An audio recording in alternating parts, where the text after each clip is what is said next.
Hi guys, what's up? Welcome back to this channel. I've actually missed you guys. It's been a while, but I hope you are doing fine. So in today's video, I'm going to be sharing with you a little experience of what I had to go through to obtain a police clearance certificate for Qatar from here in Kenya. Coming right up.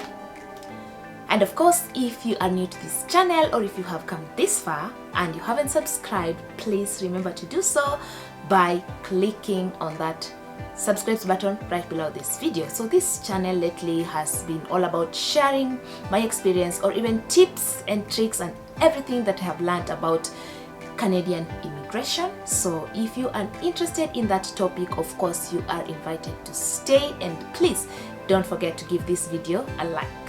So let's go right ahead. So one thing that you need to know among the requirements, especially if you are applying for Canadian permanent residency through express entry or even through other streams, you are going to be required to provide police clearance certificates for every country that you have stayed in for more than 6 months. So personally, I have stayed in Kenya and in Qatar. Those are the two countries that I've actually lived in for more than 6 months. So of course, as I told you before, I started my immigration process when I was still in Qatar, and I made a point of obtaining the police clearance certificates both for Kenya and for Qatar when I was still in Qatar. But that was way back when.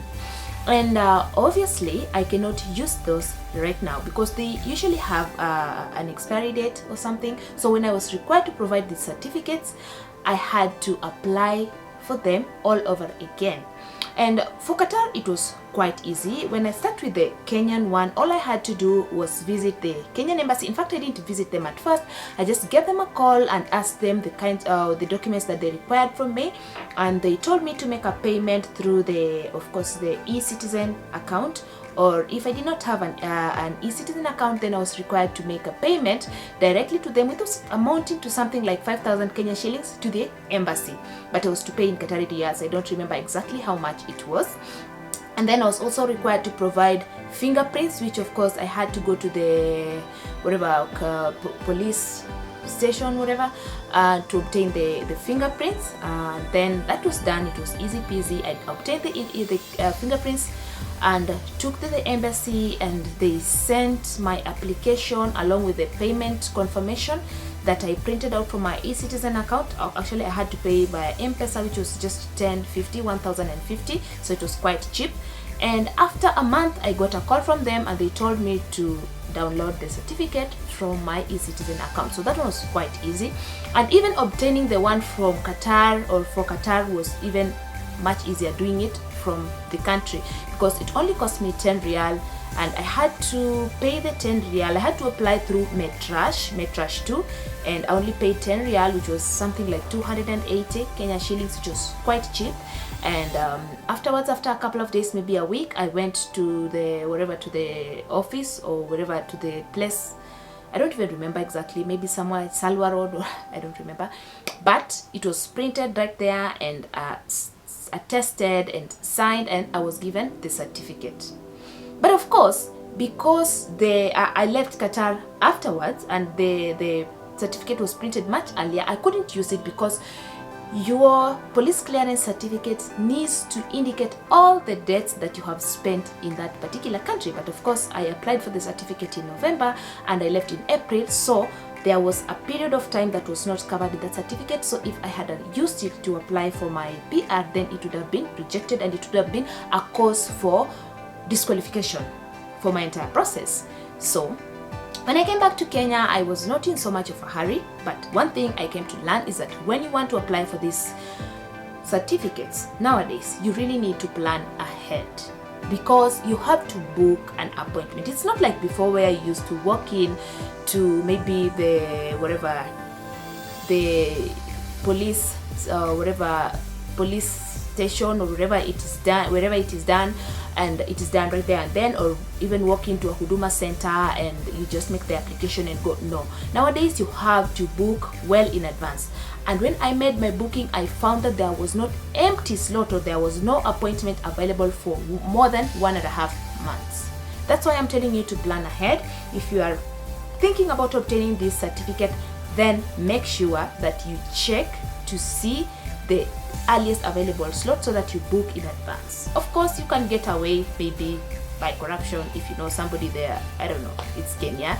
But I didn't want to go through that route, and I didn't know anybody there, so I had to wait, which was really hectic. I found that it was delaying my entire application process. But eventually, when the time came, it was easy peasy. There was no really much hassle. My appointment was at 8, and I got there maybe a few minutes to 8, and I was on the line. And I didn't stay on the line for even 30 minutes. I got in, and there weren't so many people. So I applied for that. But again, I needed to apply for the one for Qatar the second time.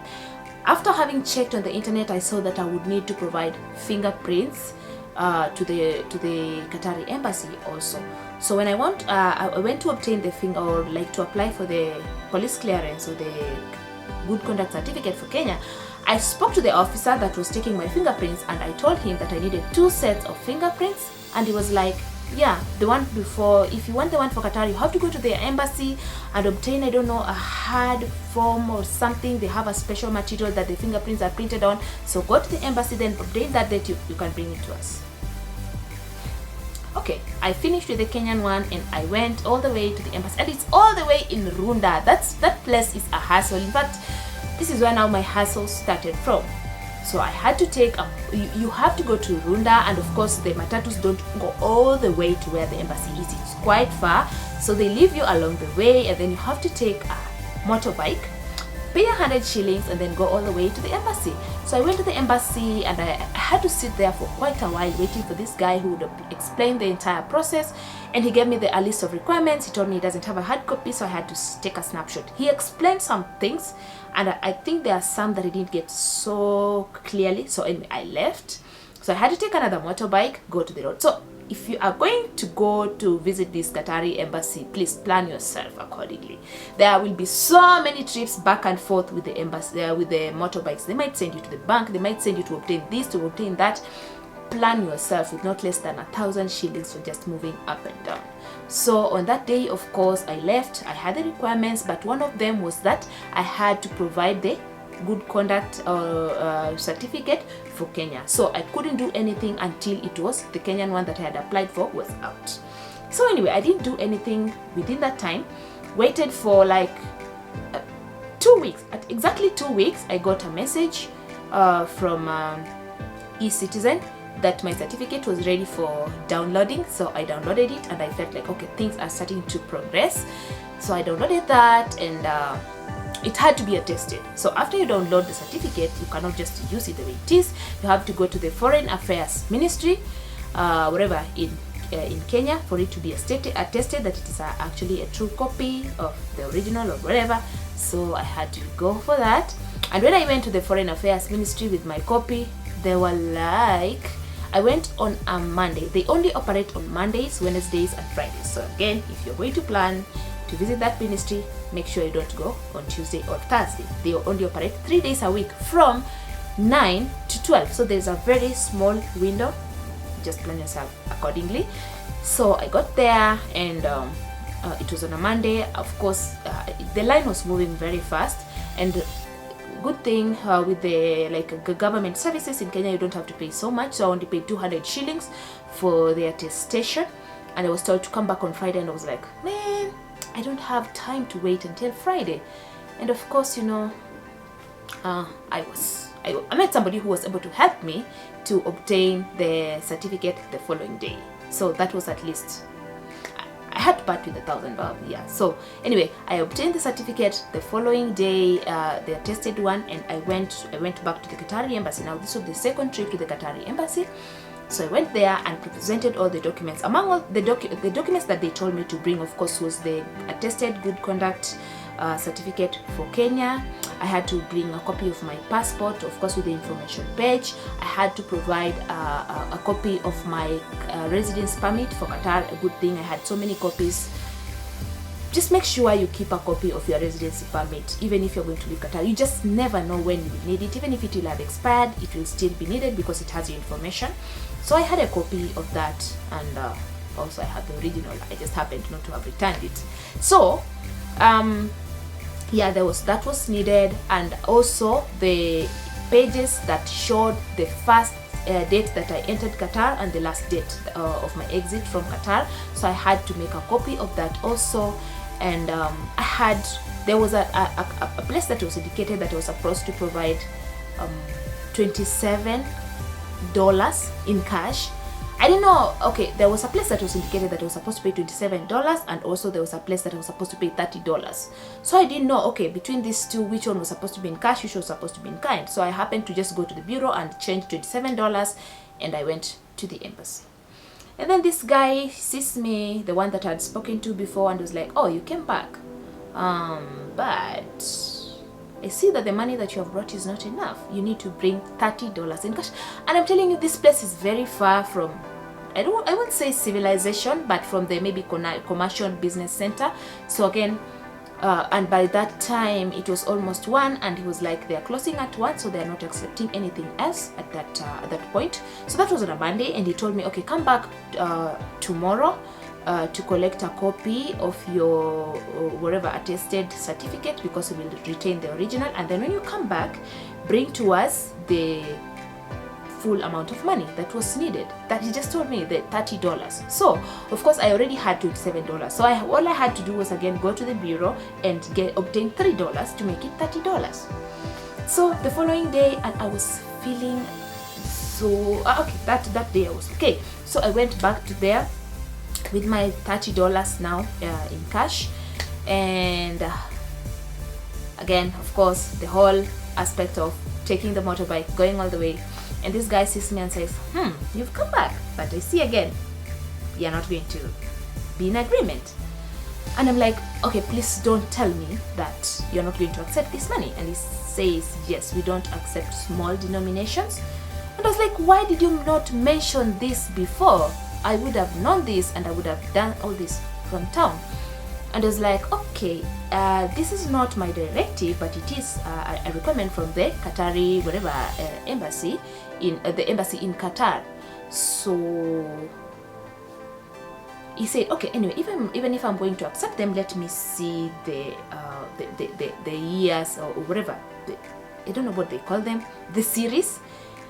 So he said they only accept series 2010 and above. I mean, why did he not mention this before? My goodness, I had 2 notes in there, or three notes in there that were for series 2009, and then it was, I think, 2007 or something. So he returned those to me, and he told me, and in fact I would really prefer if you just made this whole thing, these small denominations, to be $110 note. So I went back. But at that time, at least I had come a little bit earlier, so I thought, seriously, I do not want to go back home again. And at that point I was feeling really queasy, really tired. So I told him, if you can allow me, I will go to the bank and just try to change this money to 1 note and then bring it back. And he said, okay, take your time. So I had already made 1 trip, and then I had to go back to the bank and obtain and I went, the motorbike man took me to a forex exchange, and they told me they don't have small denominations. You know, this place is Gigiri near the UN. They don't deal with $1 and $10 and whatever. So I was like, oh my god, again I have to move to some other place. But luckily that lady had a $10 note, but she said this one was not for business, it was her own, so I should give her Kenya shillings. So where was I supposed to take these other small denominations? So I just kept them in my bag. Likely I had some money on M-Pesa. I sent it to her. She gave me the $10 note. Then I took a motorbike. I had to go back and then gave those guys, and yeah, at least that was how I completed the entire process. And not to mention, the second day that I went to submit my documents, I had to go to the embassy with the motorbike and then go back to the bank. They sent me to the bank to pay 3,100 Kenya shillings, and that is the processing fee. It's only paid at a particular bank, KCB bank, at the UN, I think the UN center or something. Yes, so it was quite a hassle moving up and down, just moving up and down, and the fare coming from home and going to town and then going to Runda and then all that. It costed me a lot of money, and it was quite a hassle. So I just wanted to share this experience. And of course, guys, immigration is not easy. It's going to have so many challenges, but do we have a choice? Do we have a choice? And when these people are sending you back and forth, they don't even care how you're going to go about it, and they know that you're the one that is in need and you don't have any other choice. I mean, take it or leave it. So that was my experience. I just wanted to share with you guys, and I hope it will help somebody somewhere, so that you know that if you're going there, please don't take small notes, and they should be like series 2010 and above. And yeah, just prepare yourself in advance and make sure you have enough money, because as I was going back and I was kind of complaining to this taxi to this motorbike guy, and he told me, yeah, there's one guy who came from Nakuru, and he had to go do all the trips with the motorbike back and forth until he had no fare to go back to Nakuru, and the motorbike guys are the ones who had to fundraise for him. So can you imagine? So just I needed to let you know this, so that plan yourself accordingly. Make sure you are booking your appointment to obtain your police clearance certificate in good time through the e-citizen, and make sure you honor your appointments. If you're going to go there and just try to walk in, it's not going to be easy unless you're ready to part with some good amount of cash, which might not always work. But of course, if you have somebody on the inside, it can work. This is Kenya, and sometimes it's helpful. It's really helpful. But if you don't, or if you don't want to waste money on such, just make sure you plan ahead. Yes. So I hope you enjoyed this video, guys, and if you did, please don't forget to give it a very big thumbs up, and of course subscribe if you haven't, and I will see you on another video. Bye. Happy new month.